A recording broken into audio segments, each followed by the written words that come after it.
Hello and welcome back to my channel. I am Dr. Sunny Osmani and today I'll be talking about regression analysis, especially linear regression. आज का जो हमारा topic है वो linear regression से related है और जैसा कि आप फाइल देख रहे हैं मेरे सामने ये अगेन कार सेल्स की फाइल है। लाइक आई ऑलरेडी सेड कि कार सेल्स की फाइल काफी कंप्लीट फाइल है और इसमें सारे वेरिएबल्स हैं। So that's why I am going to take this file. अच्छा, इसके लिए मैं कुछ वेरिएबल्स के बारे में डिस्कस करूंगी। मैन्युफैक्चरर मॉडल ये हमारे नॉर्मल वेरिएबल्स हैं। सेल्स इन थाउजेंड्स हमारा स्केल वेरिएबल है। 4 ईयर रीसेल वैल्यू हमारा स्केल वेरिएबल है। व्हीकल टाइप हमारे पास इधर ऑर्डिनल आ रहा है लेकिन ये भी हमारा नॉमिनल वेरिएबल है। Price in thousands, engine size, ये सब हमारा यहाँ से लेके फ्यूल एफिशिएंसी तक सब हमारा स्केल वेरिएबल, लेकिन ये ओरिजिनल वेरिएबल्स हैं। LN sales is log transformed sale. ये basically log transform sales is basically when you converted the data into normal distribution. Because as per this data, the original जिसने create किया है उसने ये कहा कि sales जो है sales in thousands it's not a normal data, skewed है या फिर kurtosis के अंदर है। तो skewness और kurtosis की वजह से उसने जो है या फिर outliers हैं जिसकी वजह से डेटा बहुत ज्यादा skewed या जो है नॉर्मल नहीं है, नॉर्मल डिस्ट्रीब्यूशन नहीं है जो कि बेल कर्व नहीं है, तो इस वजह से उसने लॉग ट्रांसफॉर्म सेल्स किया है ना। इसके अलावा जी स्कोर्स हैं हमारे पास यहाँ पे। स्टैंडर्डाइज्ड स्कोर्स हैं जो ओरिजिनल स्कोर के भी स्टैंडर्डाइज्ड स्कोर्स होते हैं वो लिए हुए हैं इसने। अच्छा, अभी जो है मैं एनालाइज पे जाऊंगी and I am going to click on regression and then linear regression. Linear regression और मल्टीपल लीनियर में सिर्फ इतना फर्क है कि लीनियर का मतलब है कि relationship between independent and dependent variable, it shows one line. Multiple linear का मतलब है कि there will be many lines but there will be lines only. Curvilinear का मतलब या कर्व एस्टिमेशन का मतलब है up and down up and down up and down relationship होता रहेगा। जस्ट लाइक ट्रेंड एनालिसिस जो होता है आपका, टाइम सीरीज एनालिसिस इसको हम कहते हैं। तो coming back towards linear, what I will do is this. अच्छा, लीनियर रिग्रेशन की कुछ जो है वो अजम्पशंस हैं। सबसे पहला जो अजम्पशन ये है कि डिपेंडेंट वेरिएबल जो है वो और इंडिपेंडेंट वेरिएबल सारे के सारे स्केल ही होते हैं। यहाँ पे मैं सेल्स इन थाउजेंड्स को डिपेंडेंट लूंगी, प्राइस इन थाउजेंड से लेके I will take it fuel efficiency तक इंडिपेंडेंट। यहाँ पे मेथड जो है वो एंटर ही लूंगी फिलहाल, वरना हम और भी यूज कर सकते हैं जैसे कि step wise, remove, backward, forward. अलग अलग मेथड्स हैं लेकिन अलग अलग मेथड से हमें जो है वो आइडिया हो जाता है। I'll take part in partial correlations and collinearity diagnosis over here and then that's it. Okay press करूंगी मैं तो मुझे पता चलेगा कि क्या आया है। अच्छा, सबसे पहला जो हमारा बॉक्स या टेबल हम देखते हैं that is related to model summary. Model summary में आपके पास आर स्क्वायर और एडजस्टेड आर स्क्वायर है। इधर 31.4% है, that means 31.4% of the variation in the dependent variable is explained by the independent variables. And here we have a lot of independent variables, that is 1, 2, 3, 4, 5, 6, 7, 8, 9 independent variables. मैंने vehicle type इसमें नहीं लिया है। Adjusted R square is adjusted for the errors, and then it's telling you 27% of the variation in the dependent variable is explained by the independent variable, which is fine, which is okay, which is good enough. When I come down to ANOVA, ANOVA just tells me the model fit, कि model कितना fit है। जो आपकी equation होती है y equals to mx plus C maths के अंदर, ऐसे स्टैट्स के अंदर होती है y hat equals to alpha plus beta one X one plus beta two X two plus error. इसमें beta one, beta two, beta three, beta four depend करता है कितने वेरिएबल्स है उतना ही आपके पास ये आ जाएगा। Okay, so coming back towards this, Innova से ये हमें पता चल रहा है कि वैल्यू जो इसका जो मॉडल है, जो लाइन है वो सिग्निफिकेंट है, जो लीनियर इक्वेशन है ना वो सिग्निफिकेंट आ रही है, that is less than 0.001। It's good, it's a good model and the model fits the line. The line fits and the values, the predicted values, ठीक है, एक्चुअल वैल्यूज वो हमारी लाइन के ऊपर आ रही है, which is closer to the perfect model fit. Coefficients में आ जाते हैं। यहाँ पे हमारे पास अनस्टैंडर्डाइज बीटाज हैं, यहाँ पे हमारे पास कोफिशिएंट के स्टैंडर्ड एरर्स हैं, इधर हमारे पास स्टैंडर्डाइज कोफिशिएंट्स बीटा है, टी वैल्यू है, सिग्निफिकेंट वैल्यू है। आगे जाते हैं तो कोरिलेशंस हैं पार्शियल, और फिर उसके बाद है कोलिनियरिटी, टॉलरेंस एंड वीआईएफ। सबसे इंपॉर्टेंट जो है ना हमारे पास ये वीआईएफ है, जो लास्ट वाला कॉलम है, जो that should be either less than 3 और लेस देन 2। यूजुअली हमारे यहाँ पे लिटरेचर के अंदर या तो कभी 3 यूज किया जाता है, कभी 2 यूज किया जाता है। ये बेसिकली बताता है कि ये सब वेरिएबल्स आपस में कितना ज्यादा जो है, कोरिलेशंस कितना ज्यादा है इनकी आपस में। अगर ये एक जैसे ही हैं तो इसका मतलब है कि ये ओवरलैप कर रहे हैं इंडिपेंडेंट वेरिएबल्स, तो हमें जरूरत ही नहीं है कि हम इतने सारे इंडिपेंडेंट वेरिएबल्स लें। हम इसमें से वही ले सकते हैं जिनकी पावर ज्यादा है, जिनका बीटा ज्यादा है, या जिनकी सिग्निफिकेंस हाईएस्ट है। बाकी सारे हम डिलीट कर दें तो हमारा जो है वो कोलिनियरिटी कम हो जाएगी, क्योंकि ये एक दूसरे को ही आपस में इतना ज्यादा एक्सप्लेन कर रहे हैं इंडिपेंडेंट वेरिएबल्स कि वो डिपेंडेंट वेरिएबल को क्या एक्सप्लेन करेंगे। आपस में ही एक दूसरे को जो है एक्सप्लेन किए जा रहे हैं, ओवरलैप किए जा रहे हैं, ऑलमोस्ट सिमिलर हैं। सो हम क्या करते हैं, हम इसमें से चेक करते हैं कि कौन कौन से वेरिएबल्स हमारे पास कोलिनियरिटी के अंदर हाई आ रहे हैं, किसका वीआईएफ बहुत हाई आ रहा है, मोर देन 2, मोर देन 3 जिसका आता है। इधर मैं 3 लूंगी, इधर मैं 3 लूंगी एज अ थ्रेशोल्ड। अच्छा, हमें ये भी पता चलता है कि कौन कौन सी वैल्यू सिग्निफिकेंट है या नहीं है, जैसे कि प्राइस इन थाउजेंड की वैल्यू जो है 0.547 बिल्कुल भी सिग्निफिकेंट नहीं है। एंड यहाँ पे विथ की भी नहीं है। और देखा जाए तो अल्फा जो हमारा कांस्टेंट है उसकी भी नहीं है, लेंथ की भी नहीं है, और फ्यूल कैपेसिटी की भी नहीं है, फ्यूल एफिशिएंसी की भी नहीं है। So, as per the system, as per what is suggested is that कि अब जो है ना हम एलन सेल्स में हम जो है वो नॉर्मल डिस्ट्रीब्यूशन वाला जो सेल्स वाला डेटा है वो हम लें, ताकि हमें पता चले कि भाई क्या पता इससे कुछ फर्क पड़ जाए। So I'm now taking this log transform sales and just checking. Oh wow, so it has made a lot of difference. Sales का जो हमारा डिपेंडेंट वेरिएबल जब हमने नॉर्मल डिस्ट्रीब्यूशन वाला लिया है तो हमारा आर स्क्वायर 45.9% हो गया है, और एडजस्टेड आर स्क्वायर 42.5% हो गया है। और एनोवा का टेबल जो है it is less than 0.001, again model is still fit. When we come down to VIF हमारे पास यहाँ पे है 4, 6, 8, 4, 3, 4, 7, 4, 4। अभी भी बहुत ज्यादा हाई कोलिनियरिटी है आपस में, मतलब कोरिलेशन बहुत ज्यादा है आपस में इंडिपेंडेंट वेरिएबल्स की। सिग्निफिकेंस देखते हैं, again constant, very insignificant. Horse power भी इनसिग्निफिकेंट हो गया है, विथ भी, लेंथ भी, टॉप वेट भी हो गया है, फ्यूल कैपेसिटी, फ्यूल एफिशिएंसी। अब ये बड़ा अजीब सी बात ये है कि हमने नॉर्मल नॉर्मल सेल्स का जो डेटा लिया हमने सब देख रहे हैं इसके अंदर, सिवाय इंजन साइज, व्हील बेस और प्राइस इन थाउजेंड्स के, बाकी सारा डेटा जो है वो इनसिग्निफिकेंट है, मतलब सारे बीटाज इनसिग्निफिकेंट आ रहे हैं। Okay, so the third technique जो कि रिकमेंड की जाती है रिसर्चर्स की तरफ से, जो स्टैटिस्टिशियंस की तरफ से, वो ये है कि अब हम जाके जो इंडिपेंडेंट वेरिएबल्स है ना इनको हम हटा के इनकी जगह पे हम क्या करते हैं, जी स्कोर्स ले लेते हैं। जो भी जी स्कोर्स हैं वो हम ले लेते हैं, तो मैं इनको वन बाय वन वापस डाल देती हूँ इनकी जगह पे।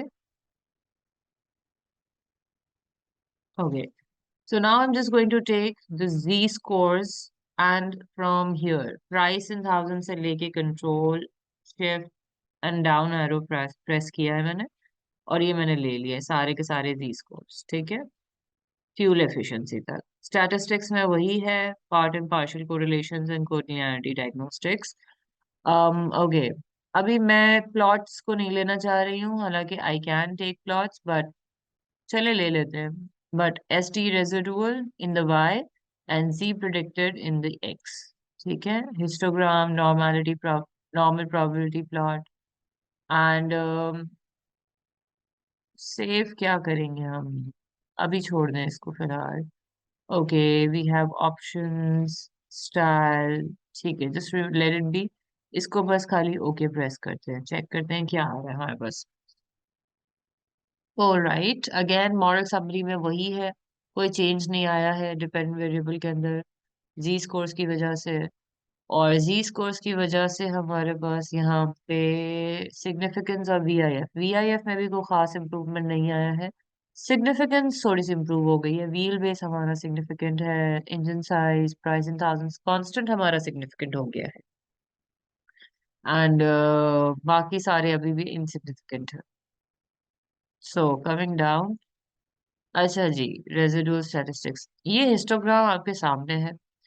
ये जो नॉर्मल वाला इससे हमें आइडिया होता है कि कौन कौन सी वैल्यूज जो है हमारे पास वो आउटलायर्स में आती है। ये देखिए लाइन से थोड़ा सा दूर है आपकी जो एक्चुअल वैल्यूज हैं। ये देखिए ये आपका स्कैटर प्लॉट है।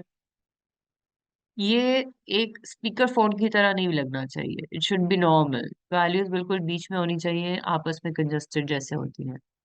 अच्छा, I am going to press again analyse regression video. इसके अंदर जो है ना, मैंने एक चीज नहीं की थी, that is I wanted to check case wise diagnostics with two standard deviations.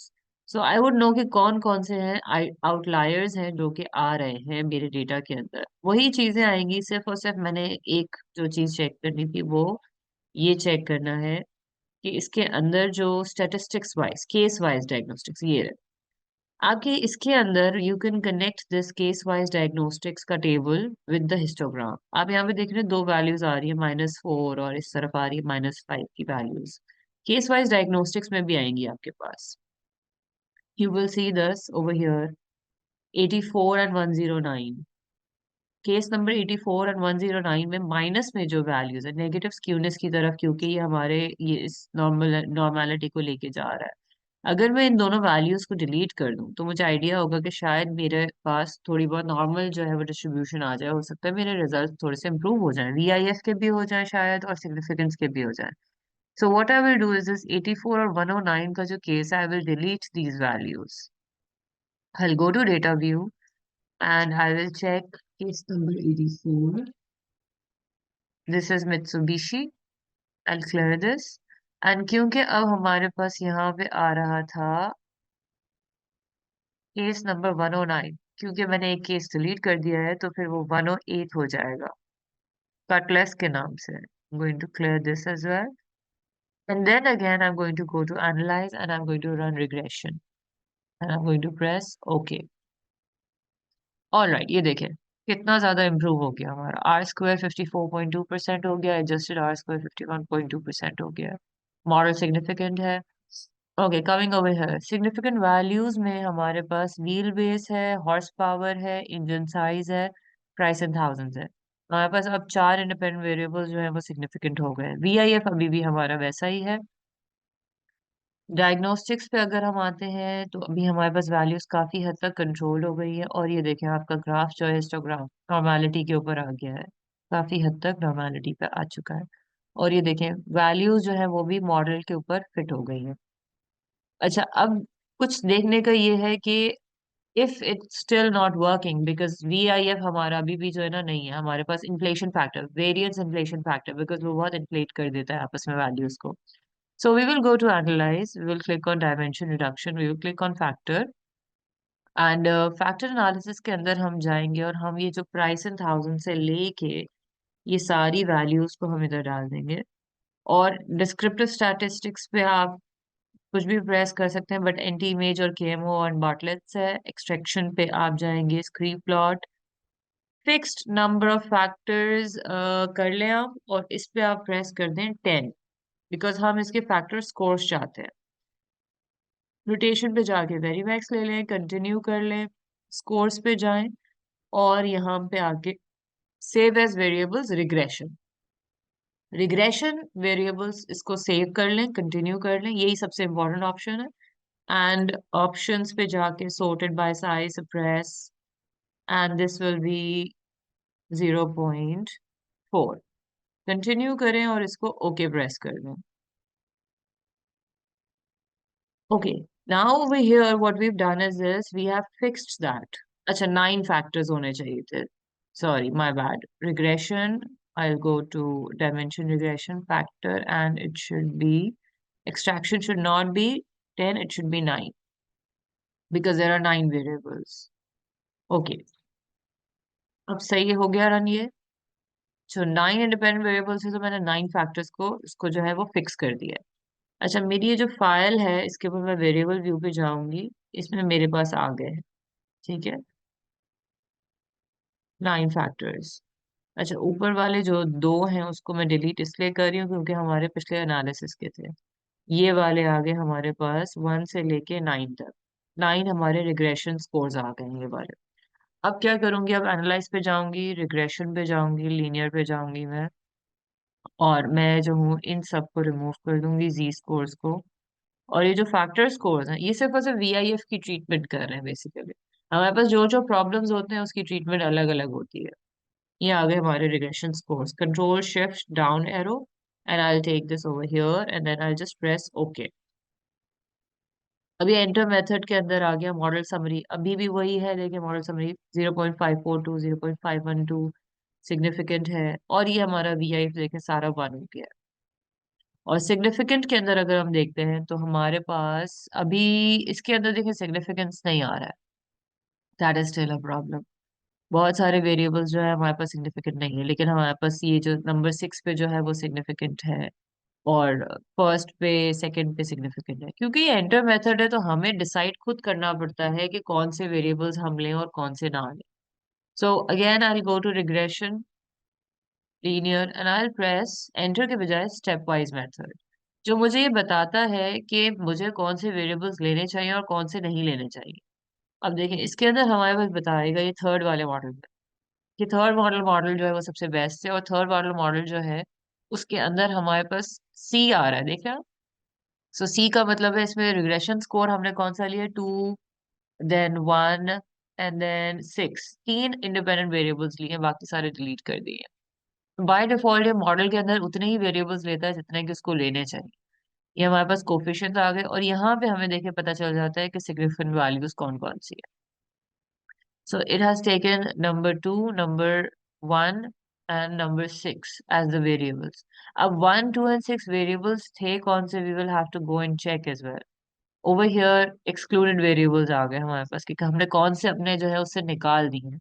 अच्छा, 1, 2 एंड 6 वेरिएबल्स पे अगर मैं जाऊं, so let's just check on the previous analysis कि हमारे पास 1, 2 एंड 6 कौन से वेरिएबल्स थे। 1, 2 and 6, I think it's price in thousands, engine size, ये दो वेरिएबल्स इंपॉर्टेंट है, and length, I think that's the variable over here. अब ये प्रॉब्लम होता है ऑब्वियसली कि इसके अंदर आता नहीं है कि कौन सा नाम है इसके अंदर वेरिएबल्स। ठीक है, बट एक और तरीका है इसको ये भी करने का कि अगर मैं सिग्निफिकेंस चेक करना चाहती हूँ, तो जब मैं शुरू में गई थी, when I went to analyse regression linear, और इसमें ये वाले जो वेरिएबल्स थे, मैंने कहा कि भाई चलो ये निकाल देती हूँ मैं फिलहाल, ये जो रिग्रेशन फैक्टर स्कोर जो आया हुआ है इसको, if I remove that for now from my analysis, and if I just go and see कि जो मेरे जो ओरिजिनल वेरिएबल्स आ रहे थे which was price in thousands, and ये वाले जो वेरिएबल्स थे जो ओरिजिनल वाले, मैं सिर्फ और सिर्फ अगर उसको डालूं एंड मैं इसको ओके प्रेस करती हूँ, क्योंकि अभी मैंने स्टेप वाइज मेथड प्रेस किया है तो वो फिर भी डिलीट कर ही देगा। देखें इस ओरिजिनल हमारा जो मॉडल आ रहा है फोर्थ वाला, इसके अंदर हमारे पास 1, 2, 3, 4 हमारे पास वेरिएबल्स आ गए हैं जो कि इसने रखे हुए हैं अपने पास, जिसमें प्राइस इन थाउजेंड आ गया, इंजन साइज आ गया, व्हील बेस आ गया, और हॉर्स पावर आ गया। And if you remember there was दो तीन ऐसे एनालिसिस है जिसमें हमारे पास यही 4 वेरिएबल्स इंपॉर्टेंट आ रहे थे। अगर मैं एक्चुअल में देखना चाहती हूँ, अच्छा इसमें वीआईएफ अगेन ज्यादा है इसका, तो वीआईएफ को ट्रीटमेंट करने के लिए यही है जो कि तरीका है कि मैं जो हूँ उसका फैक्टर एनालिसिस रन करके उसके रिग्रेशन फैक्टर स्कोर्स को जो है वो चेक करूँ। This is as far as it goes. एक रिसर्चर को डिपेंड करता है कि वो कौन से वेरिएबल्स अपने एनालिसिस में लेना चाहता है। ये हमारे पास कोफिशिएंट्स का जो टेबल आया है ये इंपॉर्टेंट टेबल है। इसमें price in thousands, wheel base, engine size, horse power, ये आते हैं 4 वेरिएबल्स। अब यही 4 वेरिएबल्स जो है ना बड़े सिग्निफिकेंट है, इंपॉर्टेंट है। अगर मैं इसी का ही खाली फैक्टर्स को रन करूँ, रीसेट करूँ एंड प्राइस इन थाउजेंड्स ले लूँ, इंजन साइज ले लूँ, हॉर्स पावर ले लूँ, और I think it was wheel base, यही 4 वेरिएबल्स हमारे पास इंपॉर्टेंट। और मैं इस पे जाके जो है वो केमो, एंटी इमेज, एक्सट्रैक्शन पे जाके नंबर ऑफ फैक्टर्स 4 कर दूं, क्योंकि मैंने 4 वेरिएबल्स लिए हैं। Rotation very max continue scores चाहिए मुझे, सेव कर दिया मैंने एंड प्रेस्ड ओके। अब ये मेरे पास जो आ गए हैं फैक्टर स्कोर्स, ये मेरे लिए इम्पोर्टेंट है। ये वाले 4 जो आ गए, इनको अगर मैं देखूं जस्ट एज कि क्या फर्क पड़ रहा है, कुछ हो रहा है या नहीं हो रहा है, आई जस्ट रिमूव दीज 4 5 जितने भी ये थे ओरिजिनल वाले, सारे मैं रिमूव कर रही हूँ। And I will just put in these 4 variables जो आखिरी के हैं। ये 4 वेरिएबल्स मैंने इसमें डाल दिए हैं, ठीक है, 1 2 3 4, and I am just running it. Okay करते हैं। Okay, so what is happening, we have 1 3 and 4 over here. हमारे पास वी आई एफ सही हो गया है, सिग्निफिकेंट हमारे पास सही हो गया है। और हमारे पास ये क्या दिखा रहा है, ये दिखा रहा है कि कौन कौन से वेरिएबल्स हमने लिए हैं। 1 3 and 4 हमने लिया है। अगेन प्राइस लिया है, हॉर्स पावर लिया है, और प्रॉपर्टी व्हील बेस लिया है। इंजन साइज इसने निकाल दिया है। लेकिन अगर देखा जाए तो इंजन साइज का इसके बाद, and if I just take the other method, regression, linear, and I remove this and enter method डाल के देखूँ मैं, ओके करके देख रही हूँ मैं। अगेन वो ये 52% आ रहा है, सिग्निफिकेंट है, मॉडल सिग्निफिकेंट है। और ये सिर्फ एक ही मॉडल शो करता है, 1 2 3 4। इसमें सिग्निफिकेंट वैल्यूज देखी जाए तो देखें, ये वाला जो है ना सेकंड वाला फैक्टर स्कोर, ये हमारे पास अच्छा नहीं आ रहा। बाकी 3 जो है वो सही आ रहे हैं। तो हम कंपैरिजन कर सकते हैं कि कौन सा वाला मेथड हमारे लिए सही है। But all in all, if I tell you that, most important variables that are there is related cost, wheelbase, engine size, horsepower, and price and thousands. From the original analysis till this. So I hope you learned a lot. It depends on the researcher कि वो कौन से variables लेता है या लेगा। लेकिन हम सबसे शुरू में अगर जाते हैं, जो हमारा स्टार्टिंग वाला जो मेथड था, जिसमें हमने कुछ भी नहीं लिया था, जिसमें हमने कोई लॉग ट्रांसफॉर्मेशन नहीं किया, हमने उसको नॉर्मेलिटी नहीं किया, उसमें वीआईएफ बहुत हाई था, तो ये हमारे पास एक्चुअल ओरिजिनल रिजल्ट्स आते हैं। यहाँ पे जाके भी एज अ रिसर्चर आप डिसीजन ले सकते हैं। लेकिन यहाँ पे हमारे पास देखें, प्राइस इन थाउजेंड सिग्निफिकेंट नहीं था हमारे पास। जब हमने इसका लॉग ट्रांसफॉर्म लिया, हमने सेल्स इन थाउजेंड्स का, तो फिर इसके बाद जब हमने रन किया, तो हमारे पास जो है वो काफी सारी चीजें सिग्निफिकेंट हो गई, स्पेशली प्राइस इन थाउजेंड्स ही आ गई लॉग ट्रांसफॉर्म सेल्स की। और बाकी इंजन साइज, ये भी हमारे पास आ गया significant, and then wheel base भी हमारे पास सिग्निफिकेंट आ गया। हॉर्स पावर इसमें भी सिग्निफिकेंट नहीं था। सो हमारे पास ओरिजिनल भी, हमारे पास अगर मैं देखूं तो मैं इतने सारे मेथड्स करके भी देख रही हूँ, तो भी मुझे यही 3 इंडिपेंडेंट वेरिएबल्स मिल रहे हैं। सिर्फ और सिर्फ फर्क ये है कि इसमें वीआईएफ हाईएस्ट है, जिसको मैंने ट्रीट किया विद, पहले मैंने जी स्कोर्स के थ्रू ट्रीट करने की कोशिश की, वो भी नहीं हुआ। फिर उसके बाद मैंने जो है वो फैक्टर स्कोर्स लिए, और फिर मैंने उसको ट्रीट करने की कोशिश की, और मैंने आउटलायर्स भी डिलीट किए। तो समरी यही है, देखें ये जी स्कोर्स आ गए हमारे पास, एंड देन फिर उसके बाद मैंने जो है वो ट्रीट किया था टू फैक्टर स्कोर। तो फैक्टर स्कोर्स के अंदर जो है वो हमारे पास वीआईएफ जो है वो काफी हद तक चेंज हो गया था, और हमारे पास सही हो गया था। So coming back to the fact के, it's up to you, see over here when I took 9 factors, लेकिन इसमें फिर भी सिग्निफिकेंट वैल्यूज नहीं इम्प्रूव हो रही थी। वही थी 1 2 की इम्प्रूव हुई थी, बाकी नहीं हो रही थी। So it's up to you as a researcher. ये व्हील बेस वाली हो रही थी, तो ये 3 ही वेरिएबल्स हैं जो कि अगर हम देखें, 3 या 4 वेरिएबल्स मैक्सिमम आ रहे हैं। ठीक है, all in all overall as a cumulative, जो कि आपकी एनालिसिस के अंदर इंपॉर्टेंट है। लेकिन आपने एक कंप्लीट एनालिसिस कर लिया, जिसकी वजह से आपको जो है वो आइडिया हो गया है कि क्या होना चाहिए। ठीक है, चलें, thank you so much everyone, take care, bye bye.